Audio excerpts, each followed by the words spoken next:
It was a wet afternoon. So wet that even Littlenose, who didn't normally worry about things like rain, was forced to stay in the cave. He had been indoors since early morning, and was now very, very bored indeed.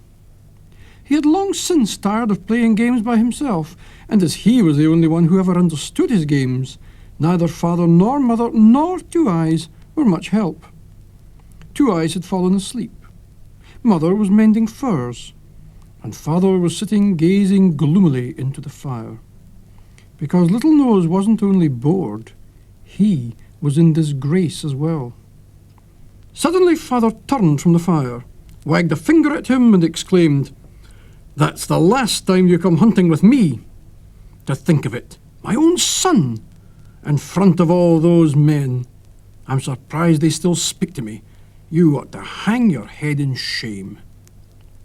But Littlenose didn't hang his head in shame. He wasn't even listening particularly. He was used to this sort of thing.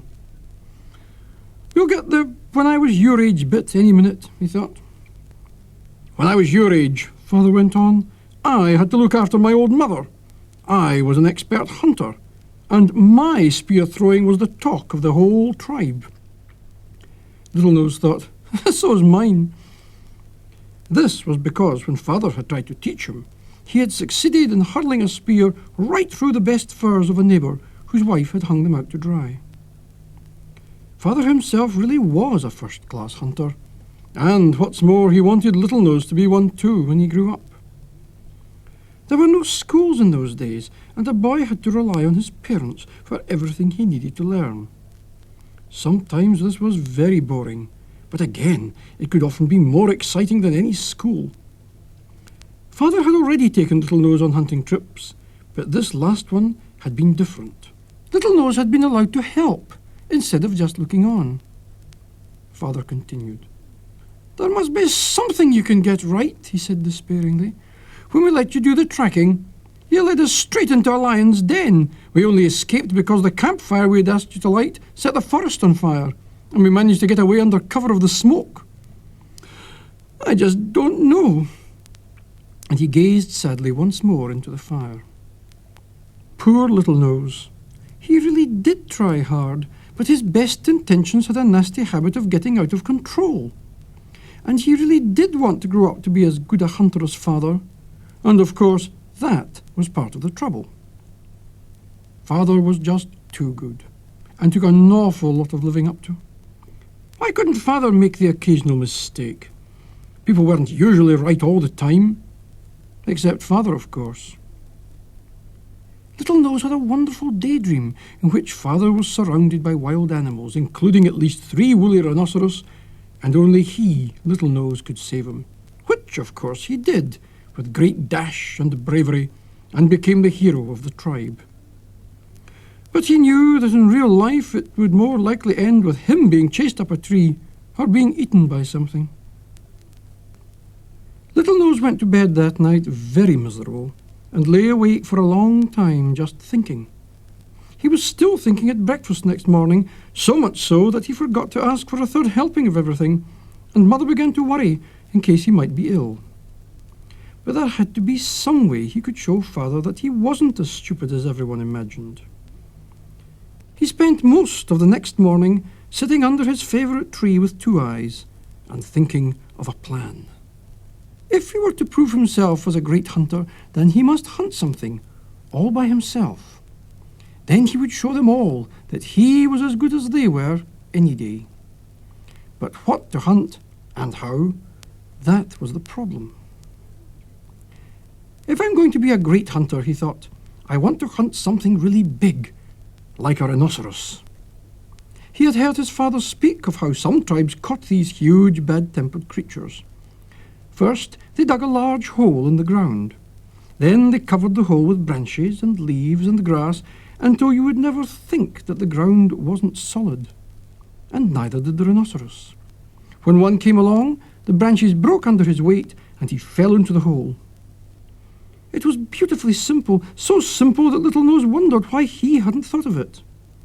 Why, if he really put his mind to it, he could trap not just rhinoceros, but bears, mammoths, elk, saber-toothed tigers, and anything else that came along.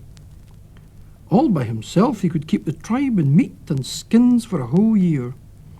Then he really would be a great hunter. But in the end he decided to be content with just one rhinoceros for the moment. After all, it would be hardly fair to the other hunters to leave them with nothing to do.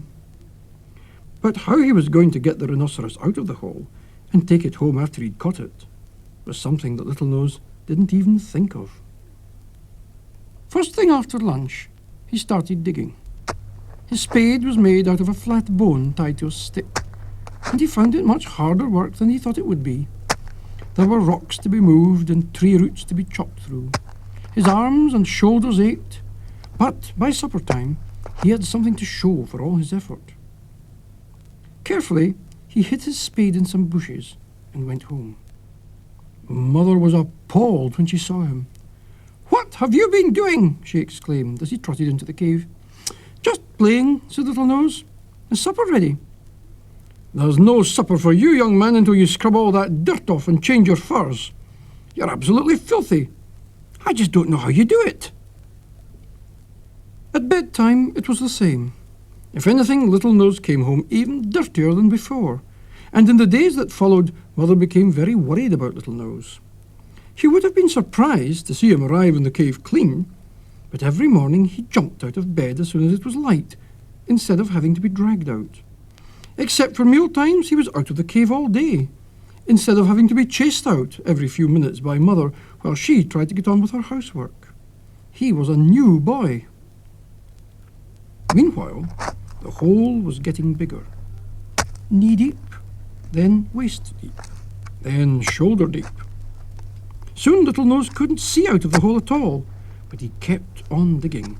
A rhinoceros was a very big animal, and the trap had to be big enough. At last the hole was finished. Now came the most interesting part of the work. Littlenose searched the woods round about and collected all the fallen branches he could find. With Two Eyes' help, he laid them across the hole in all directions until it was completely covered. Then he spread dead leaves and grass over the branches and sprinkled earth over that until you would never have guessed that a deep pit lay underneath. All he needed now was a rhinoceros. Looking at the sun, Littlenose realised that it was getting late. It was long past supper time. He'd better hurry. He took one last look at his rhinoceros trap and ran home with Two Eyes. Mother was furious when he reached the cave. "Littlenose," she shrieked, "you get more exasperating every day. Where have you been? Father's gone to look for you. You'd better run after him and call him back, or he'll be out all night." Littlenose ran out of the cave to look for Father. He went along by the river, up on the hill, and into the woods. But there was no sign of him. He decided that Father must have gone home already, and that he'd better do the same before he got into more trouble. He had only taken a few steps, however, when he heard a dreadful commotion. It sounded like a very large and very angry animal. He looked round quickly for a tree to climb, then stopped. The sounds weren't getting any nearer. He listened again, and his heart leapt. His trap! It had worked! He had caught a rhinoceros. Forgetting all about looking for Father and going home, Littlenose ran as quickly as he could towards the trap. He dropped on all fours and crept carefully forward. The shadows in the pit made it difficult to see much, but as his eyes grew accustomed to the dim light, he saw, covered with earth, dead leaves and grass, not a rhinoceros, nor a mammoth, an elk, a bear, or even a saber-toothed tiger, but Father. For a dreadful moment there was complete silence, then Father bellowed, "Don't just stand there! Get me out!" Littlenose looked around. He saw a slender young tree growing by the pit. "Don't go away, Father. I'll be back," he said, and dashed towards home. Mother was startled when Littlenose rushed into the cave without Father, seized a flint axe, and rushed out again.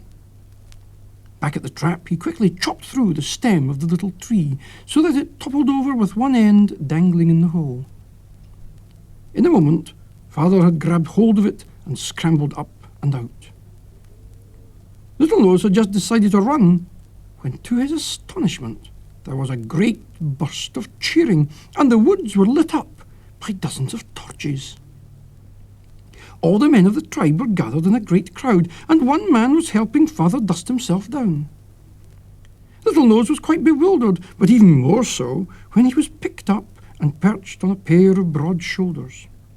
The rest of the men fell in behind, and in a moment Littlenose was at the head of a torchlit procession. In the confusion of smoke and flame and sparks from the torches, and the shouting and singing of the men as they marched, he was carried through the woods, over the hill, and back along the river towards home, where the rest of the tribe was gathered, with their leader, the old man, standing in front.